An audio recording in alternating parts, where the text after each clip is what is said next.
definir a vida? Qual é o papel desempenhado pelo corpo na qualificação da vida? Para nós, as expressões viver bem e ter um corpo em forma possuem uma equivalência natural. Mas nem sempre a vida e o corpo foram tratados como equivalentes. O psicanalista Jurandir Freire Costa mostra algumas concepções de vida e valores atribuídos ao corpo em diferentes momentos da história. Eu diria de maneira sintética, de forma abrupta, que ser sujeito é lidar com o resto da vida que foi pensado de diferentes maneiras, em diferentes culturas, e como é próprio, assim, um pouco da minha maneira de pensar, que é a maneira de pensar por contrastes, para que a gente possa perceber mais facilmente, né, que a nossa forma de vida é uma entre outras, historicamente localizada, consequentemente mutável, consequentemente aperfeiçoável e, no meu entender e no meu desejo, melhorável. Para isso, eu começaria a dizer o que o sentido da vida tem na primeira cultura ocidental, que a tematizou, né? Que trouxe isso na forma do conceito. Não se limitou a viver, mas quis pensar. E quis pensar sobre o que é, para onde vai, qual o sentido, etc., que todos sabemos, é a cultura grega. Os antigos gregos possuíam duas palavras que se referiam à vida: zoé e bios. Zoé era justamente o conceito de viver, comum a todos os seres vivos. Já bios designava a vida racional, própria a cada indivíduo ou grupo. Segundo Aristóteles, a bios era uma ação moral. Essa diferenciação foi apropriada pelos primeiros pensadores cristãos, mas adquiriu um outro significado. Zoé era a vida eterna e infinita, dádiva divina comunicada aos homens. Já bios se referia à vida terrena em seu eterno ciclo de nascimento e morte.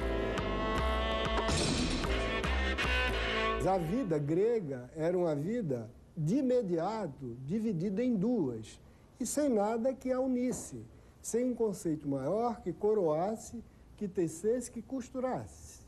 Eu, de um lado, tinha a vida animal, e, de outro lado, tinha o bios político. O bios político era a vida qualificada. Essa era a vida favorita, era a vida admirável. Era a vida do homem que, pelas ações e pelas condutas, né? Ou como eles chamavam, pela praxis ou pela lexis, por aquilo que fazia e aquilo que dizia, iria se individualizar no sentido de ser alguém que excelenciava para manter a virtude essencial grega, que era a virtude de fazer viver a polis democrática, que era a liberdade.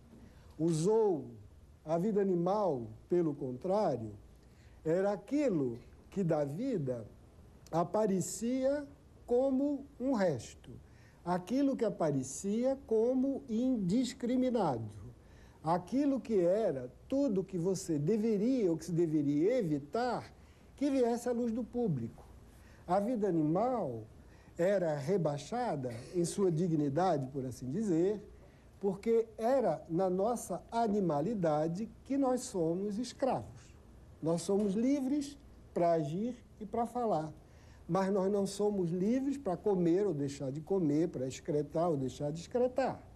Ali, o homem grego via sua dignidade diminuída pela repetição, pelo mesmo, pela permanente renovação de uma mesma necessidade indicativa de sua servidão. Donde o fato de que a vida privada para os gregos, a vida que se passava, onde se desenrolava o universo das necessidades, era uma vida vergonhosa. Era uma vida que você não exibia em público. Era uma vida menor. Qual é o destino grego desse resto? Ou seja, dessa vida que não é qualificada, dessa vida que não é superior. Esse destino era o destino de ficar oculto, escondido, entre quatro paredes. E o que é que o homem livre faria desse resto? desse destino, ele tinha que ter o simples cuidado de ser moderado. Não comer demais, não beber demais, não ter relações sexuais demais, não ser violento demais. Nada disso estava prescrito dentro da legislação, nada disso era punível ou passível de punição. Simplesmente ele fazia aquilo porque, mostrando que ele podia governar esse resto da vida sem qualificação, e eu digo sem qualificação cultural nos termos ideais, ele mostrava que, governando a si, ele estava habilitado a governar os outros, ou seja, a decidir pelos destinos de Atenas. Então, era o resto da vida que devia ser escondido para então ser governado como uma espécie de preliminar, de prévia, de teste, de estágio de aperfeiçoamento para que você pudesse ser o bom governante. A negação do resto do homem significa, no fundo, a desqualificação do corpo na definição da vida. Corpo em grego, o soma, ou a palavra soma, nada dizia sobre a vida. O soma, ou a palavra soma, era empregada ou para falar do cadáver, ou seja, da não-vida, cujo suporte tinha finalmente perecido, ou muitas vezes para falar de escravos, que eram também percebidos, né, dentro do ethos grego, como algo que era uma vida indefinida, indiferenciada, uma vida empobrecida pelo simples fato de viver no mundo da necessidade. Lembrem bem, só um parênteses, que a escravidão grega não tinha nada a ver com a escravidão americana, com essa que nós conhecemos, né? Escravo eram todos os indivíduos que, nas lutas contra Esparta, ou seja, na defesa da própria cidade, não tinham tido o heroísmo de morrer. Tinham preferido guardar a vida animal, sacrificando a vida heróica, a vida honrada. Então, esses não mereciam a liberdade. Já que eles queriam a vida animal, eles tinham. Mas eles eram, então, o quê? Eles eram simplesmente não cidadãos, eles eram soma. O corpo, então, é indicativo de uma espécie de suporte neutro. Ele nada elucida a vida, ele nada sintetiza a vida. Ele simplesmente se faz atravessar por essas duas vidas, a vida animal, que é o resto da vida política, que é aquilo que sobra, que é aquilo que não pode ser incorporado à cidade e que, no entanto, diz qualquer coisa do sujeito grego. Diz qualquer coisa do sujeito grego significa saber lidar com esse resto é qualquer coisa que é indicativa da capacidade de fazer um correto uso dos prazeres. O corpo, então, entrava na vida grega como um pedestal, como uma espécie de matéria que não falava por si, inerte, muda, que nada tinha a dizer. Ele era simplesmente aquilo que a vida usava como instrumento para se mostrar. Se para os gregos o corpo nada dizia para a definição da vida, era um resto que devia ser mantido fora do domínio público e sob controle, para os romanos o corpo começa a adquirir um significado diferente. No próximo bloco.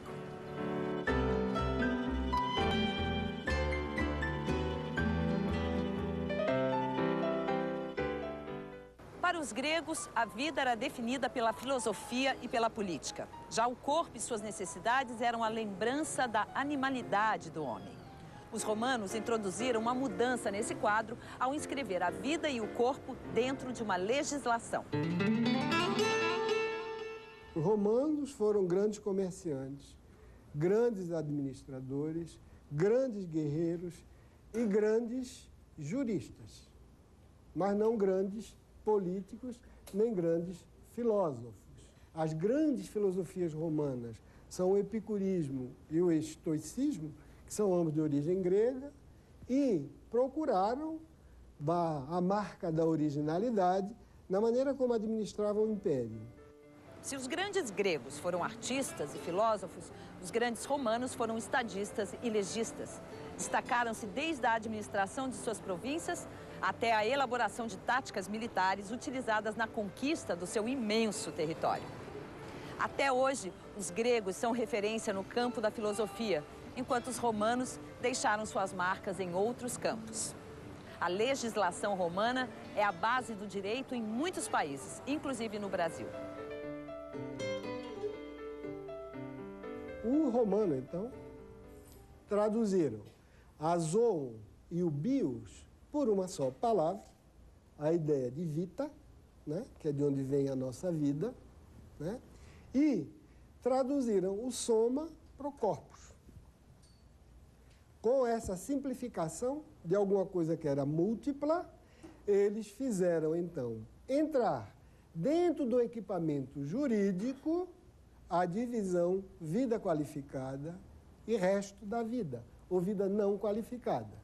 Ou seja, a vida digna e a vida indigna. E essa vida indigna para os romanos adquiriu a figura jurídica do chamado homo sacer. O que era o homo sacer romano, o homem sagrado romano? Não é, como a gente imagina, o homem consagrado, o homem divino. A característica do homo sacer é que ele não podia participar, ao ferir dos mesmos direitos do patriciado, ou, se a gente quiser traduzir, da cidadania romana. Ele era expulso da cidade e, uma vez fora, ele era passível de ser morto sem que sua morte configurasse crime ou homicídio. Era literalmente um errante. Para que, então, existia essa figura do homo sacer, do homem banido, do homem reduzido ao corpo, do homem que não tinha a boa vida? O homo sacer existia por uma necessidade cultural específica de Roma, que era para afirmar a absoluta soberania do governante. Era o governante, era o soberano, quem tinha o poder de dizer quem merece morrer e quem pode viver. O homo sacer, o corpus e não mais o soma, né, do homo sacer, então, é o resto da vida. É aquilo que não se enquadra na vida, cuja clareza, cuja decifração se fazia, sobretudo, através do seu estatuto jurídico. Era a lei que dizia o que era a vida, ou a vida boa de ser vivida, não mais a política, nem a filosofia. Pois bem, esse resto da vida, aquilo que não se enquadrava, diferentemente do resto grego, que devia ficar dentro de casa, no privado, e ser matéria de ascese, de autoaperfeiçoamento, de autogoverno, de melhora de si, isso aqui, esse resto da vida, passou a ser qualquer coisa que poderia ser eliminado, que poderia ser exterminado, sem que nenhum crime, sem nenhum excesso fosse cometido aos olhos do ideal da coletividade ou da cultura romana. Na Grécia, o resto é o que não acompanha o ideal prescrito pela filosofia e pela vida política. Em Roma, ele é o que não se encaixa no ideal prescrito pelo direito romano, e é representado justamente pelo corpo sem nenhum direito, inclusive o de viver, do homo sacer. Vejam só que cada cultura cria seu resto de vida. Cada cultura, ao criar seu resto de vida, também dá o estatuto ao corpo, forma uma determinada imagem do corpo, que pode ser mais fundamental ou menos fundamental para o sujeito. Na Grécia, o soma em nada era fundamental para a definição de qualquer subjetividade.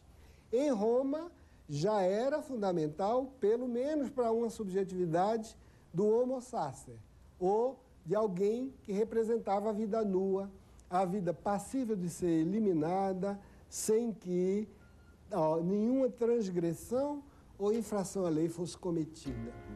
Ao estabelecer um resto da vida, o homem define também o que lhe é fundamental para a vida.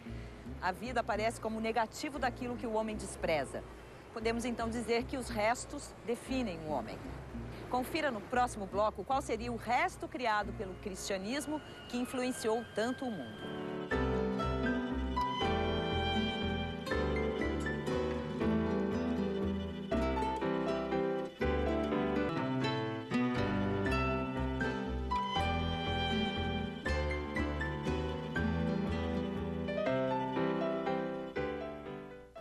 cristianismo surgiu numa época em que havia uma divisão do judaísmo em diversas seitas que disputavam o poder político e a liderança religiosa da província romana da Judéia.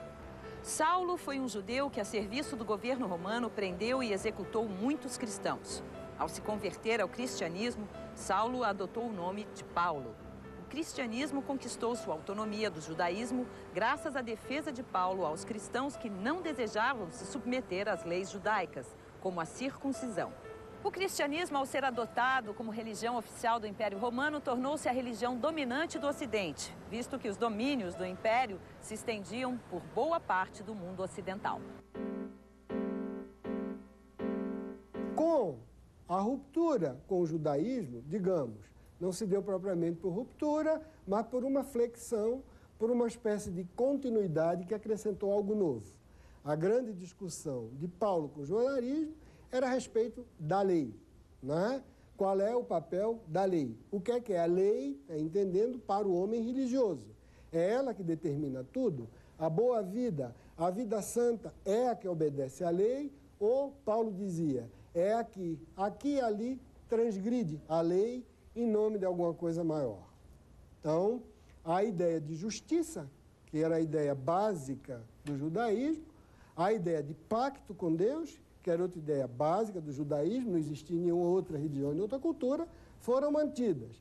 Mas o que foi subtraído é exatamente a ideia de que o sujeito se define fundamentalmente por uma lei que está codificada.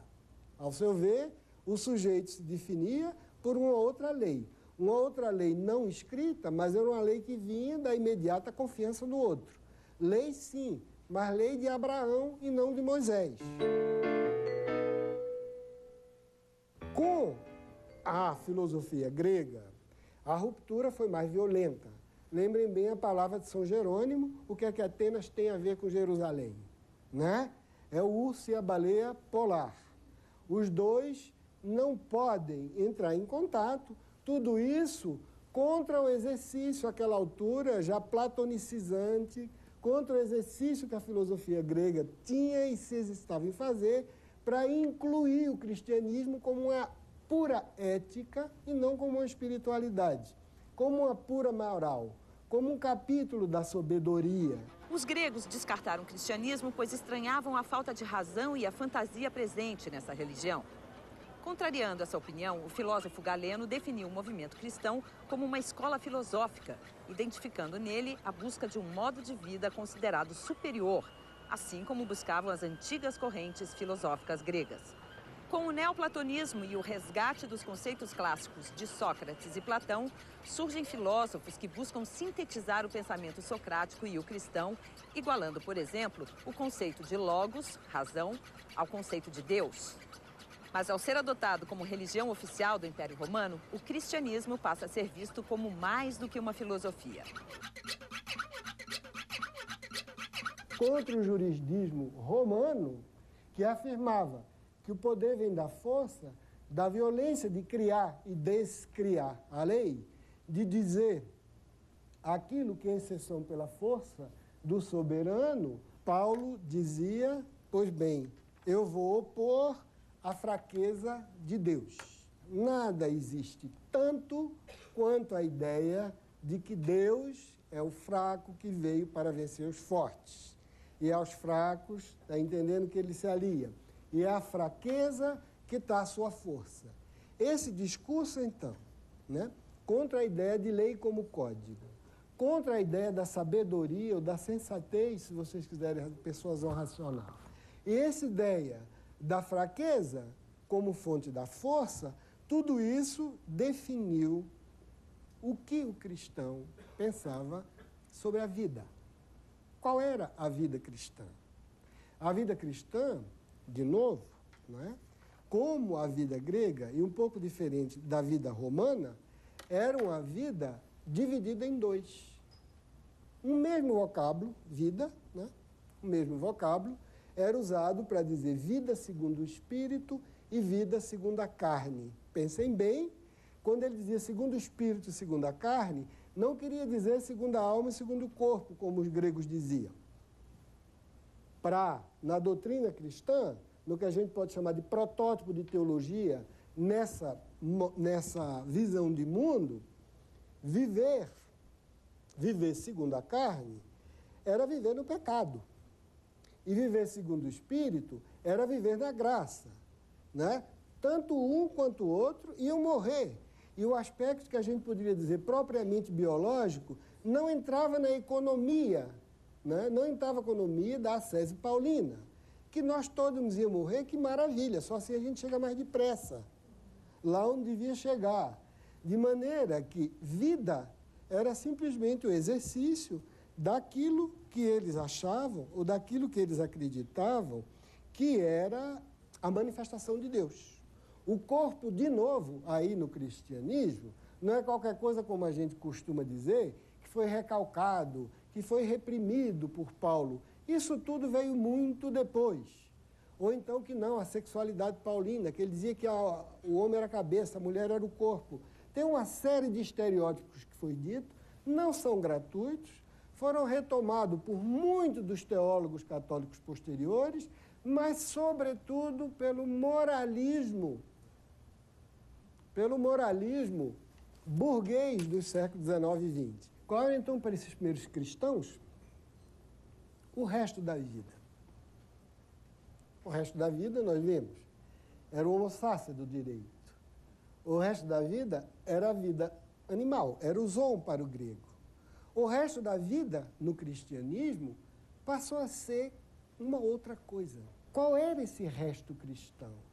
Vejam, ao contrário dos gregos e romanos, o resto cristão era o excesso do amor divino. Era o excesso de Deus. Se a minha vida tinha sido uma doação dele, minha vida não esgotava a vida dele. A minha situação como ente, em absoluto, era exaustiva daquilo que era a essência ou a substância do ser. De maneira que a vida divina estava sempre me solicitando a ser mais do que aquilo que eu era. Então, esse Deus traumático fazia com que a vida messiânica fosse uma vida inquieta, uma vida atribulada. Lidar com esse resto da vida divina implicava, se vocês quisessem, duas exigências ao cristianismo. A primeira é que eu nunca poderia dizer que nenhuma vida não era conforme o amor, porque simplesmente eu não sabia. Então, a vocação de universalidade do cristianismo, ao contrário de todos os outros que diziam que eram religiões étnicas ou morais de classes ou de castas, essa passa a ser universal porque só em toda a humanidade Deus cabia, e olhe lá. Primeira grande exigência, a exigência de universalização.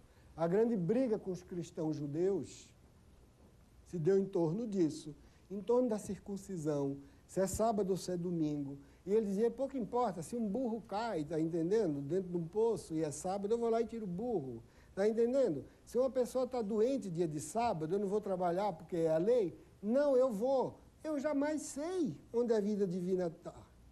E, por princípio, como Deus é generoso e bondoso, ele me exige que eu seja um ser inquieto, angustiado, neurótico, ou seja, eternamente à espera da pergunta o que é que o outro quer, onde é que o outro está, né? Que apelo ele me está fazendo. Então, primeira coisa é que eu não sou mais autorizado a discriminar pessoa alguma, corpo particular algum do universo da vida qualificada.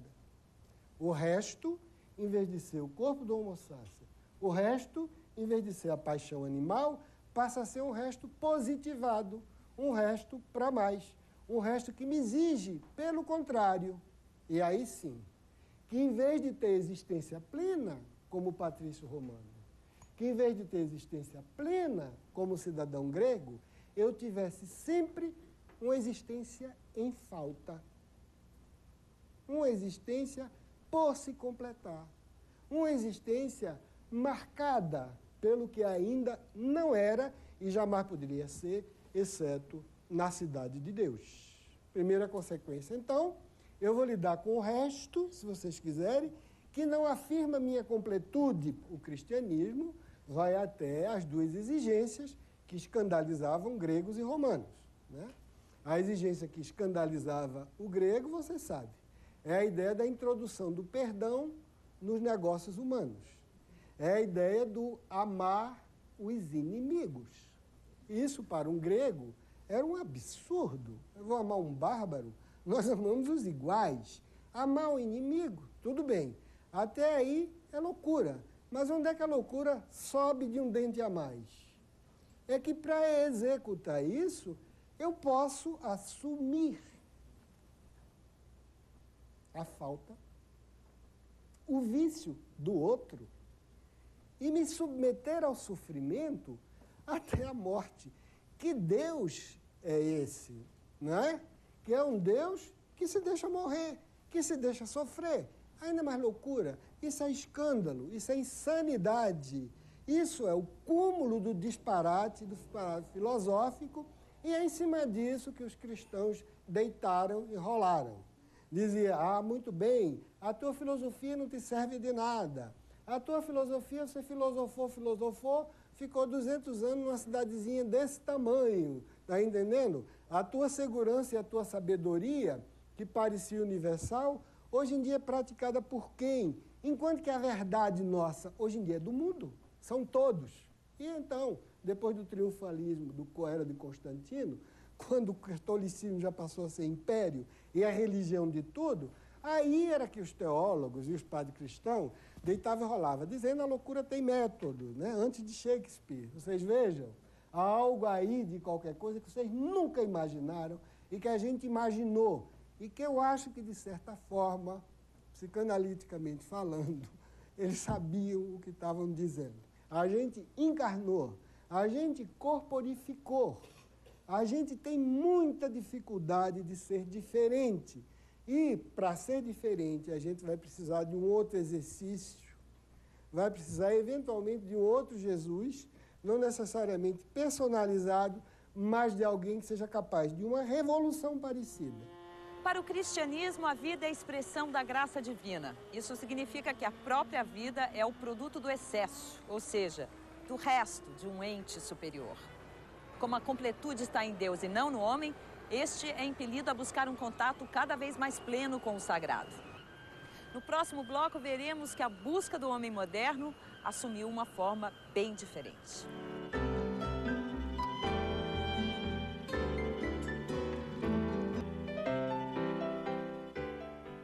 Para gregos, romanos e cristãos, o corpo não possuía um papel de destaque na busca do verdadeiro valor da vida. Hoje, observamos uma mudança nessa relação.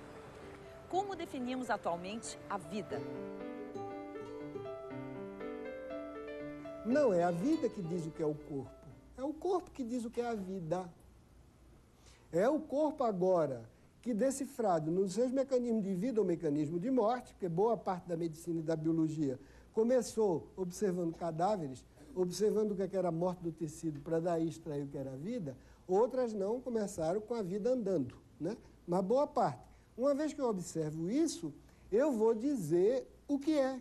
Então, o corpo agora, ou o conhecimento do corpo, é que dá a medida do que é a dignidade da vida. É que dá a medida do que é uma dignidade da vida, que é uma dignidade epistêmica, cognitiva. Falar de maneira digna da vida é falar como os saberes das ciências empíricas, biológicas, etc., podem nos dizer. O resto é superstição. Dizer que, além dessa vida que eu peço, que eu peso, que eu meço, que eu observo, o restante, o que é a vida, o que é o sentido da vida, isso tudo fica para os ociosos, para os menos inteligentes, para aqueles espíritos desencaminhados, né, que não querem se dar o trabalho de sentar na bancada, está entendendo? Ver as lâminas coloridas ou testar novos modelos de computação capaz de dizer por onde a vida vai. Ela está indo por ali, ela é vermelha, como a depressão, ela é azul, como a excitação, etc., etc. Veja, Essa revolução fez com que nós começássemos a ver algo que nunca tinha tido, ou seja, que no corpo se decifrava a vida, quando até então era a vida que delegava ao corpo o lugar que ele devia ocupar para que ela pudesse existir, a vida grega, a vida romana, a vida cristã. O outro grande herdeiro, se vocês quiserem, né, dos espólios da vida cristã, da modernidade, né, foram os políticos. Esses, os nossos políticos que começaram a pensar no Estado moderno. Esses políticos, eles começaram todos a serem contratualistas, né, a dizer o seguinte: vamos despedir de Deus. Olha os banhos de sangue que ele já deu. Veja a Europa destroçada. Porque cada um diz que é ministro, cada um diz que tem a palavra mais correta, junta tudo que é de guerreiro e tudo que é de gente que financia a guerra, e olha aí os banhos de sangue. Vamos despedir essa criatura? Está na hora de se aposentar, ou então de ficar no devido lugar. De ser alguma coisa particularzinha, tá entendendo? Que cada um pode, no interior do seu espírito, dentro da sua casa, no altar que cada fez, em igreja, junto com incenso, palavra em latim, tudo bem. Agora, no espaço público, não. Chega. Nós aqui queremos o espaço da imanência. Nós somos homens adultos e responsáveis. O obscurantismo acabou, a idade da infância da humanidade também. Somos seres autônomos, consequentemente proprietários daquilo que nos produz. E, porque somos proprietários de tudo que fazemos, consequentemente, do mundo, e todos iguais, não tem essa de nobre nem de não sei quem, pense, né? Nós estamos no auge, no início da grande revolução democrática burguesa, porque somos proprietários, eu tenho que, no terreno da certeza, provar para vocês. Nós somos proprietários porque a natureza, se alguns quiserem, oh Deus, pouco importa, a gente pode até aceitar, Hobbes, no caso, aceitava, nos fez possuidor de uma primeira propriedade, que é nosso corpo. O corpo é a primeira propriedade. E nos teóricos do político, é ele que justifica em seguida a propriedade de tudo mais. Tudo bem, corpo é minha primeira propriedade e eu posso e tenho direito de defender essa propriedade porque ela foi me dada naturalmente, ou teologicamente, ou espiritualmente, pouco importa. Mas, e se meu corpo enlouquecesse? E se meu corpo tivesse interesses que contrariassem o interesse dos outros? Se, na verdade, o espaço público começasse a ser exatamente o palco de encenação daquilo do qual os gregos tinham vergonha, que era de interesses pessoais, privados, de cada um, que era tudo que eles detestavam. Eles só queriam saber daquela liberdade, que era a liberdade passível de ser dividida e partilhada por todos. E se esse corpo, perdesse o pé, perdesse o freio, e era uma propriedade que eu podia defender? E se ele fosse um corpo assassino, que quisesse se apropriar de outro? Com filósofos, médicos sobretudo, cientistas e políticos, começou a tornar esse corpo um corpo domesticável. Um corpo que eu pudesse dizer, bom, está aqui a vida das nações. Depende dele. E, evidentemente, todos sabemos que quanto mais eles normatizavam, mais desvio criavam. Não é? Foi aí que viram que uns não tinha como, por mais que tentassem, continuavam rebeldes. Então, mulheres, crianças, negros, desviantes sexuais, não tinha jeito. Por mais que você fizesse, ou não tinha cérebro do mesmo tamanho, ou não tinha moralidade, ou tinha uma luxúria acima da necessidade, entende? Ou eram infantilizados, de maneira que para esse criou-se o hospício, hospitais, nasceu a psiquiatria. E nós percebemos que essa vida conforme a certeza, ou a vida conforme a ciência, ou a vida conforme a razão, ela deixa sempre um resto que se mostra rebelde. Mas enquanto esse resto que se mostra rebelde, eu tinha uma maneira de dar sentido a ele, helenicamente, gregamente, romanamente, cristamente, atualmente esse resto está órfão. Atualmente esse resto não tem quem o recupere. Porque esse resto, se vocês quiserem, toda a vida, ele só foi passível de ser significado. Esse excesso só foi passível de ser significado porque nós buscávamos a verdade e não a certeza. E a verdade significa, fundamentalmente, que aquilo tem sentido, embora eu não entenda. A verdade significa que existe qualquer coisa que diz o que é. Embora eu, cada um dos indivíduos particular, não tenhamos completas condições de saber aquilo que é dito ou aquilo que é veiculado naquilo que me significa. Mesmo assim, até aqui foi assim que nós vivemos. Até aqui é ainda assim que nós estamos vivendo. Mas esse modo de significar a verdade da vida e, consequentemente, dar ao corpo um determinado papel na subjetividade, ele está cada vez mais ficando para e passo ou competindo com um corpo certeza, com uma suposta certeza da vida, que em absoluto quer se submeter ao regime de verdade. E regime de verdade por regime de verdade, eu estou dizendo, é algo que me humaniza justamente porque não me define de modo exaustivo. Porque me deixa uma margem, porque me abre uma possibilidade infinita de me descrever sempre de outra maneira. Porque o que se buscou até agora com verdade sobre o corpo, sobre o sujeito, que é essa lição que nós temos dessas grandes visões de mundo, judaico-cristã, grega e helênica, que é o nosso legado e que ainda é até hoje, em muitos momentos, pois bem, nesse momento em que você tem um discurso cientificista, eu não diria assim, científico, né? Cientificista, sobre a certeza do que é a vida, e que eu tenho que descobri-la nos mecanismos internos ao corpo, que aquilo que resta é entregue, se vocês quiserem, a uma espécie de reinvenção particular, muitas vezes feita de pedaços de convicções sem garantia, sem ter efetivamente quem possa assegurar que é segundo aquilo que é o bem viver, segundo aquilo que se é virtuoso. Esse, penso eu, é o drama que nós vivemos. O senhor disse que a vida se decifra no corpo. Num mundo como hoje, em que há tantas pessoas deprimidas e pessimistas, onde é que está a vida, então? Olha, eu acho que o exemplo que você está dando, né, da depressão e do pessimismo, significa que a gente está confuso em relação ao agente imediato da crença e da verdade, não é? O que é que eu quero dizer com isso? Porque a gente se deprime tanto? Porque nossos adultos e nossos pais são partidários da tal crença descafeinada. Ou seja, eles estão sem condições, porque eles próprios estão submetidos a todo esse matraqueado, de não dizerem, olha, o bem é isso. É assim. Entende? E se alguém perguntar, define o bem, ele vai dizer, o bem é isso. E o outro vai dizer, ah, não é. Se ele aceitar ser suporte de uma opinião que o outro discorde, muito bem. Se ele vacilar porque quer estar certo, então ele vai dizer, ah, tem razão, meu filho, o bem é relativo.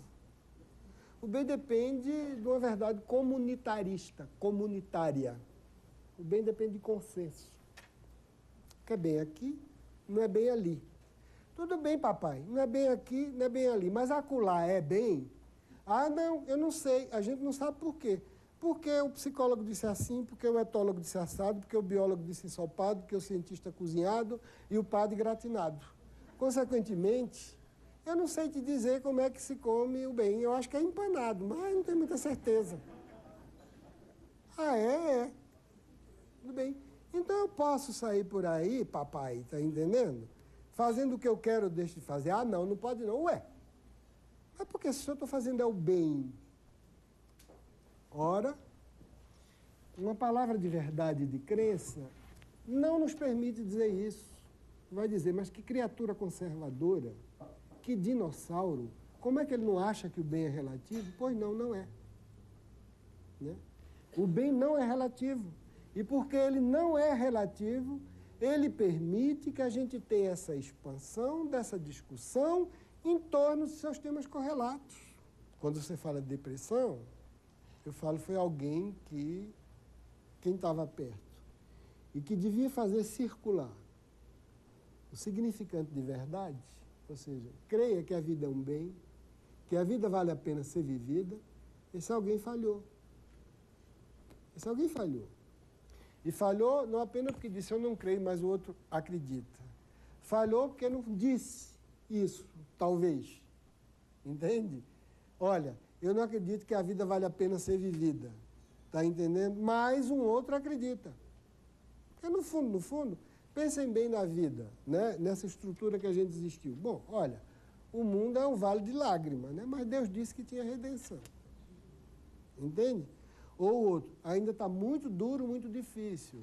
Mas Pierre-Simon Balanche, Karl Marx, Adam Smith, entende? Auguste Comte, pouco importa. Disse, está entendendo, que a gente chegava lá. Que a perfeição não estava cá. Estava adiante. Né? O outro, feito Freud, disse, não se incomoda. A vida é você trocar a miséria neurótica pela miséria banal. Mas, olha, não se incomode, tem um consolo, tem a sublimação. Né?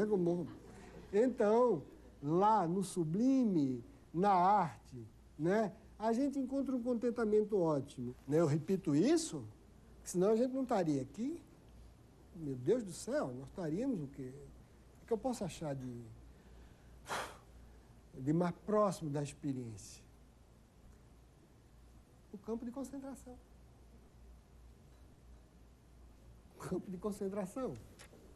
O gulag. Né? O gulag é um pouquinho diferente.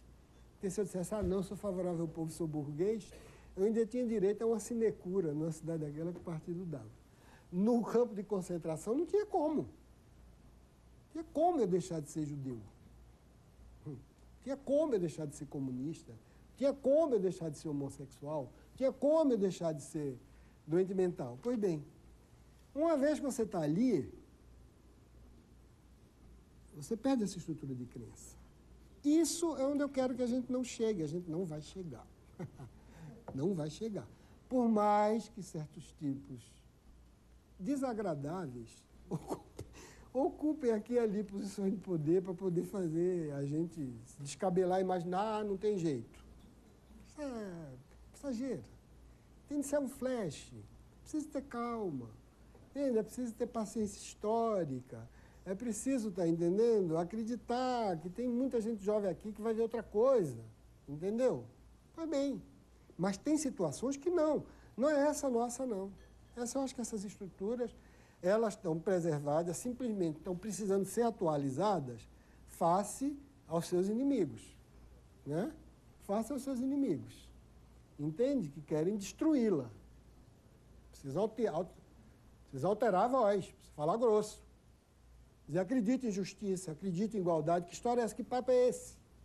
Não vai cantar em outro terreiro, vá para a lua que não tem ninguém, coitado dos lunáticos. Né? Aqui não. Por mais que a gente diga, eu acho que até a nossa retórica nos obriga a dizer que a gente está se tornando indiferente uns aos outros, que a gente está ficando muito egoísta, que a gente está ficando muito narcisista. Tudo bem que a gente diga, é bom sacudir de vez em quando a gente mesmo, é bom que o outro não diga, isso é um desaforo, no sentido de dizer que maldade. Mas um desaforo culto talvez pegue melhor em certos ambientes. Não tem nada de verdadeiro no final. Não tem nada de profundo. Agora, tem de profundo se de fato você começar a desacreditar. Aí tem qualquer coisa de profundo, né? Tem qualquer coisa que essa crença não. Né? Mas enquanto a gente estiver acusando o outro, porque a gente acha que conhece o que é bom e ele está procedendo mal, nós estamos na Arca de Noé. Pode sacudir para lá e para cá, mas os bichos estão lá preservados. Assim que acabar a tempestade, a gente vai voltar. Para uma vida de certezas, não é possível atribuir um lugar legítimo ao resto da vida. Esse resto hoje é um produto inassimilável. Ainda que na Grécia e em Roma a relação com esse resto também fosse problemática, ao menos gregos e romanos cuidaram para lhe atribuir um lugar. Essa diferença é algo que precisamos manter em mente se pretendemos enfrentar a questão do que é a vida.